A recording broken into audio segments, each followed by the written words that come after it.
Hi, I'm Dustin Abbott, and I'm here today to take a look at Tamron's new extenders.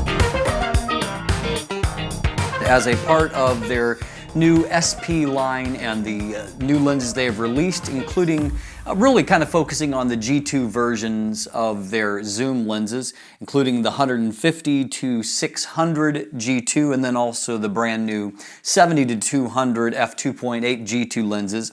And so along with that, to kind of match the design philosophy and to add versatility to these lenses, they have brought out a new line of extenders that has both the new design philosophy, which means of course that these are beautifully made. They're made out of this aluminum alloy metal, and so the overall feel of them feels very high grade. And I own the Canon extender 1.4x. This is the Mark III.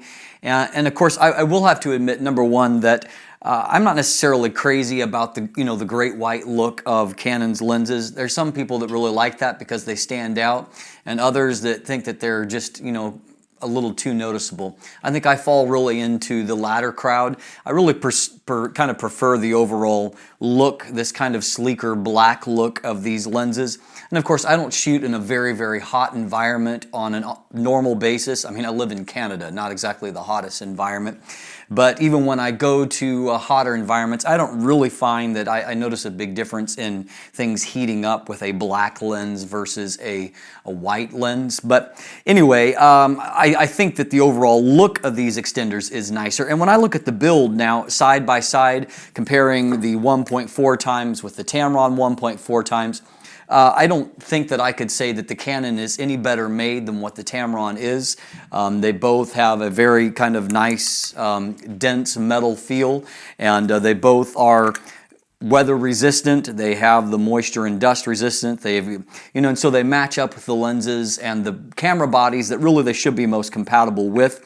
And so overall, I think that physically, there's really not much to distinguish one from the other than the overall look, of course, is different.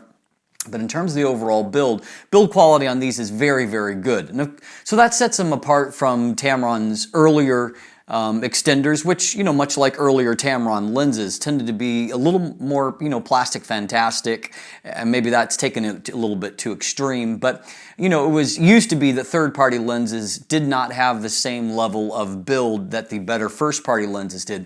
And of course, as probably most all of you know, that's no longer the case anymore. And both Tamron and Sigma, and even with the new premium line, Samyang Canon, have really stepped up their game. And the build quality now there's a lot of parity across the board. And so that's certainly true when we look at, say, the 150 to 600, which for, the price point that it's at, it has a really fantastic build. And likewise, the new 70 to 200, it seems to me, I've been shooting them side by side now for a few weeks with the Canon version. I can't say that one is any better built than the other. They're both extremely nice, and so that's nice. So what we're here to talk about more than that, though, is functionality. And so first, let me kind of hit what I consider the high point. The high point is that when I compare even a Canon lens mounted on the, say, the 1.4x extender from Tamron or the Canon extender, so I've tried both the 100 to 400 L Mark II along with the 70 to 200 f2.8 L Mark II, and I found the same to be true in both situations, in that if you compare them side by side, the end result is a little bit sharper using the Tamron extender as compared to the Canon extender, even with the Canon lens. Now, Tamron would be very quick to say, I know because I've had this conversation with them, that Tamron extenders are designed for Tamron lenses. And so that's certainly true, just like, Canon extenders are designed for use with Canon lenses. I get that, but I'm just saying as a kind of a metric of comparing the overall, how well, of course, extenders do have elements as a part of their build. They're not just, like an extension tube where it's just air. There are glass elements here, and so it's important for them to get that right so that there's not a degradation of image quality. And so I think that Tamron has done a really good job with the optics of these new extenders, and I'm actually quite surprised at how well some lenses hold up with the 2x extender attached, because often lenses are punished by using a 2x extender, much more so than using a 1.4x. But even with this new 2x extender attached, image quality on the lenses, at least I've been using for test, holds up really quite well overall. So that obviously is good news there. Build quality is good news, but it's not all good news. Now, when it comes to using either extender on the 70-200 f2.8, no problem.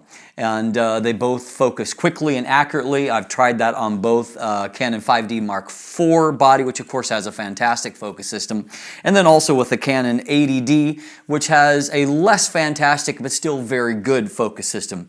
And on either one of those combinations, I can use either the 1.4 or the 2x extender and get good, fast focus results with the 70-200 f2.8. Better, of course, with the 5D Mark IV, which it doesn't seem to be impaired really all that much, particularly in good lighting, and in very poor lighting I found there was a little bit of pulsing that I didn't get with the bare lens, but autofocus did lock and lock accurately. Another thing that is nice about kind of fine-tuning is that if you have the tap-in console, that you have the option of entering in completely separate values for either extender, as opposed to just with the bare lens. And so, if there is some slight tweaking that needs to be done where focus is affected by using the extender, you can lock in completely separate values, say with the 1.4 and 70-200 combination, or the 2x and 70-200 combination, and enter those values into the tap-in. Even if the camera won't necessarily recognize different values, you can take care of that in the tap-in console. So that's good. Now, as far as what the camera registers, I found that it to be somewhat inconsistent in that mostly with the 2x. With the 1.4x, it's generally fine. I don't think I've had any problems there. It will recognize it as being the Canon 1.4x Mark III extender, not really a problem. However, when you attach the 2x extender, things can get a little hinky.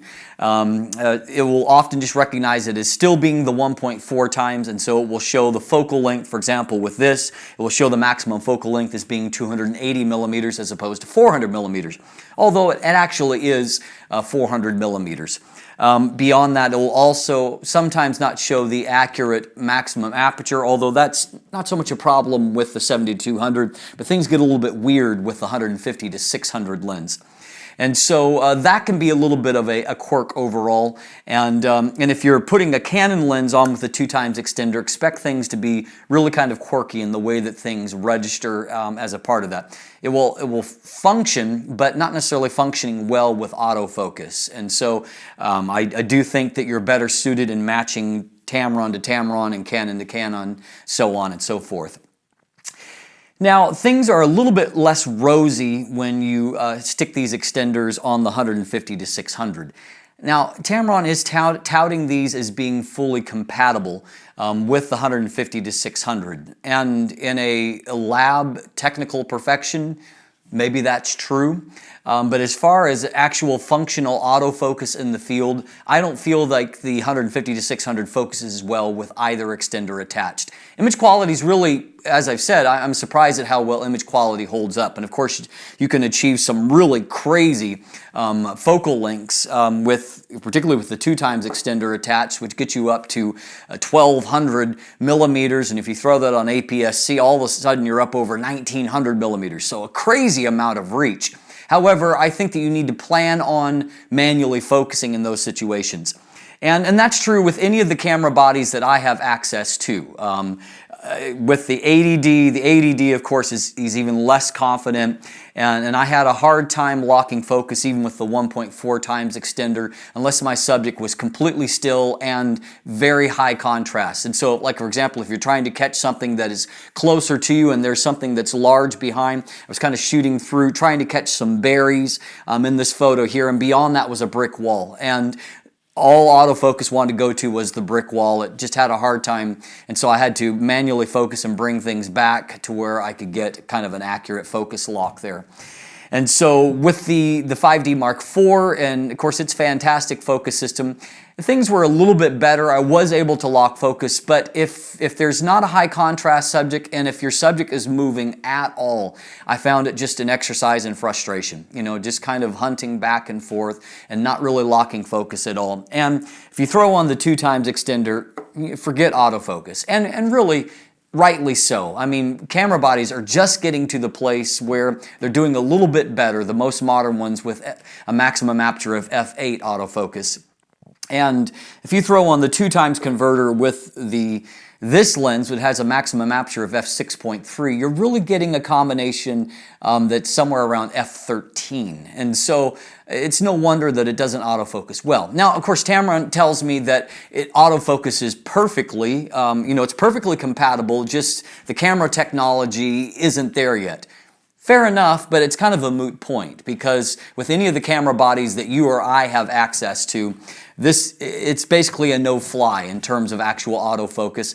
And I think that kind of the touting of these being compatible with this lens has misled people that don't really know the way that teleconverters work. And so, just in case you're one of those people, when you add on a 1.4x teleconverter, so let's say with this lens, it has a maximum aperture of f2.8. You throw a 1.4x on there, the maximum aperture is now f4. And so the focal range is extended to, instead of 200 millimeters, you now have a maximum focal range of 280 millimeters, but instead of being a 200 millimeter f2.8, it's now a 280 millimeter f4. You throw the 2x teleconverter on there, and now you have to multiply that by 2 stops.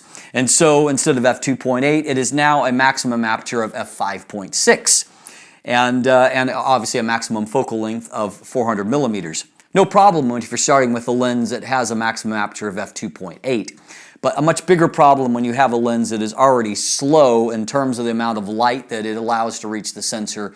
Anyway, now, for those of you that are Nikon shooters, just anecdotal, as I'm looking at the user feedback just on these products on some websites, it seems like Nikon shooters are maybe getting better results and a little bit better autofocus with this particular combination with 150 to 600. With the Canon bodies I have, I don't really feel like it's a great combination at all, unless you're in a situation where either you have a really easy contrast subject to focus on, or if you're manually focusing it. Now, in live view, you can achieve focus lock. It's really slow, but both of these combinations will autofocus under that kind of setting. It's just, you know, again, you have to have a really kind of steady subject to achieve that. And so if you're looking to be able to kind of go out and shoot birds in flight with one of these combinations, forget it. It's not going to happen. Now, 70 to 2.8, sure, no problem. Or 70 to 200, no problem, but not with 150 to 600.